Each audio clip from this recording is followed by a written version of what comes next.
बिनती हवाए कथा ध्यान लगा के सुनी हमार कथा में सुने मिलेगा पति पत्नी के बीच में कथा होते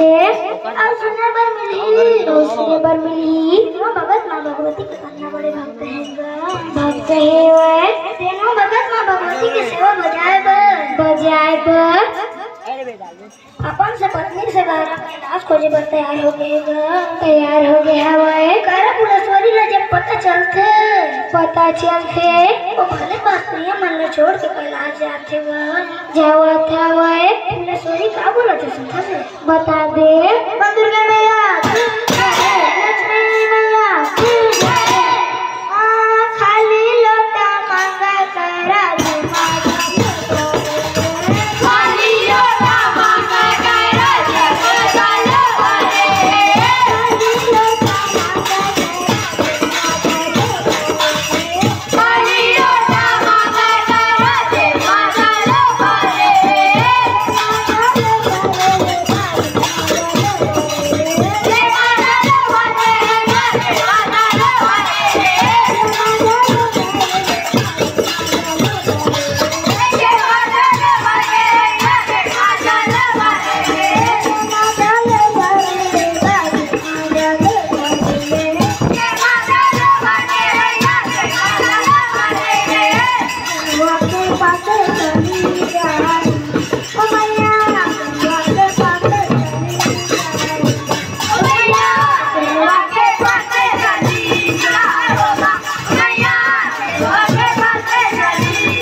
के पास आरती सजा के जाते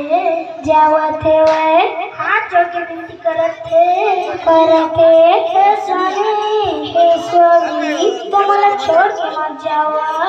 जाओ मैं दुनिया में अपने दुख देखे हवा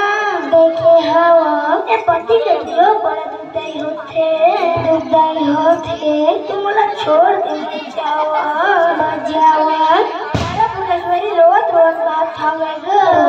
कहा था भाई आगे कागे तो सुनता भी है बता दे बंदुगे मैया लक्ष्मी मैया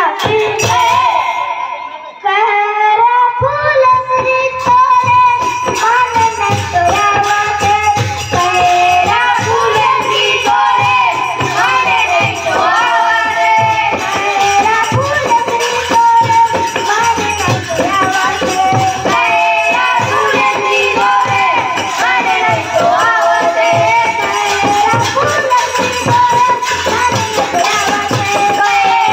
फुलेश्वरी तोरे मान नहीं तोरा वाटे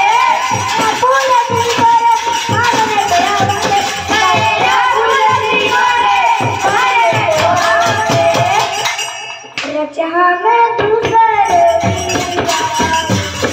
मैया रचा में दूसरे मैया रचा में दूसरे मैया रचा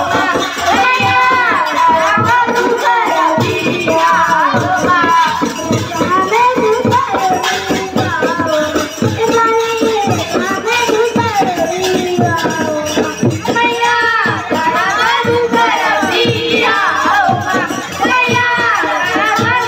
मैया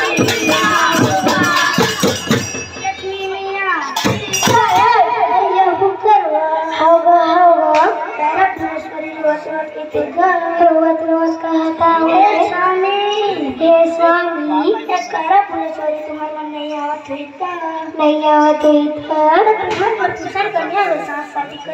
तुम्हार कर दी है तुम्हार मन दासी बराबर सवाल बजात रही है तुम्हारा छोड़ के मत जाओ ऐसे बारंबार फुलेश्वरी समझाता हुए अब आगे कहा तो सुधा दे बता दे दुर्गा मैया सरा वाले मैया एक संग जीवो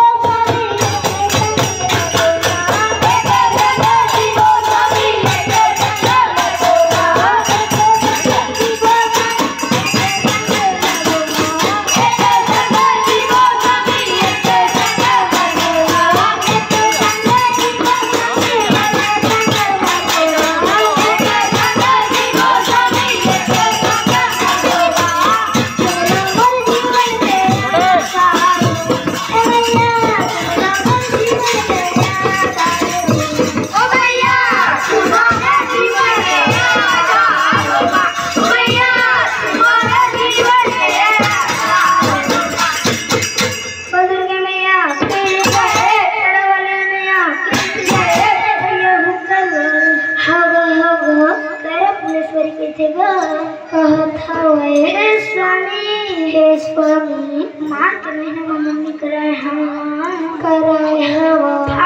विवाह रचे अभी 4 महीने गमन करा नहीं हुए अभी मोर हाथ तो मेहंदी गलो नहीं मिटले और तुम्हारा छोड़ के कर करना चाहो कहत अग्नि के साथ मेरा मैं वचन मांगे रह एक साथ जीवो एक साथ मरो कहे रह प्लीज रह कोनो छोड़ के मत जाओ